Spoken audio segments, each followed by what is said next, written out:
වැඩි හරිනේ ෂෙෆ්ද අවුලක් නැහැනේ. හරි. අහන්න මාසිද.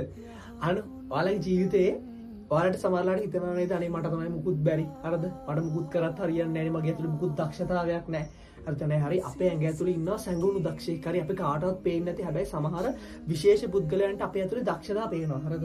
ඒක ඇත්තම කතාව මගේ ජීවිතය ගැන මම කියන්නම් කොහොමද? මම 8 වසරේදී මට 8 වසරේදී හම්බ වෙනවා හරි ආදරණීය ගුරුවරු දෙන්නෙක්. හරිද? ඒ කියන්නේ තමයි ලංකා මිස් අනිත් දෙක කෙනා ශ්‍රීමන්ත මිස්. ඔන්න ඔය මිස්ලා දෙන්න හින්දා තමයි අද මගේ ජීවිතේ මේ විදිහට වෙනස් වෙලා තියෙන්නේ. හරිද?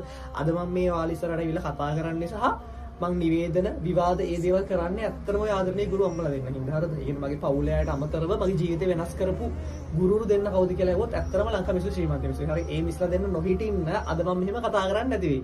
ඇත්ත කතාව ඒක. හරිද? ඒ කියන්නේ සමහරලාට ඔයාලා හිතන්නේ කතික තරංගයක් එහෙම කියද්දි මම යන්නේවත් නෑ. අර ළඟින් යන්නෙත් නෑ. හරිද? ඒ කියන්නේ ස්ටේජ් එකක් ගාව යද්දිම කකුල් දෙක ගලවලා. හරිද? ඒ මට්ටමේ මං ඉඳී. හරිද? හැබැයි ඒ සමහර ගුරුවරු හින්දා ඇත්තම ලංකා මිස් ශ්‍රීමන්ත මිස් හින්දා මගේ ජීවිතේ ගොඩක් වෙනස් වුණා. හරි. ඒ මිස්ලා දෙන 8 වසරේ අපේ ඉස්කෝලේ විවාද කණ්ඩායම පටන් ගත්තා. හරිද? විවාද කණ්ඩායම පටන් අරන් මාව එකට අරගෙන ඒ ආදරණීය ගුරුවරු දෙන්න තමයි මගේ මුළු ජීවිතේ වෙනස් කරේ.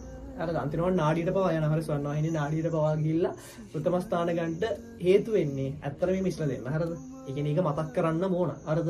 කලේ ගුණ තියෙන මිනිස්සෙක් විදිහට අනිවාර්යෙන් මතක් කරන්න ඕන සහ මම කතා කරන ඕනම තැනක මේ මිස්ලා දෙන්න ගැන අනිවාර්යෙන් කියනවා. හරිද? මගේ ජීවිතේ වෙනස් කරපු චරිත දෙක. හරිද? ඒක ඔයාලගේ ඇතුළේ දක්ෂයෙක් ඉන්නවා. හරි අපි කොහොම හරි දක්ෂාව එළියට ගමු. හරිද? එළියට අරගෙන අපි අපේ වැඩ ටික කරමු කොහොම හරි. හරිද? එහෙනම් හරි වැට්ටිය පටන් ගමු අපි.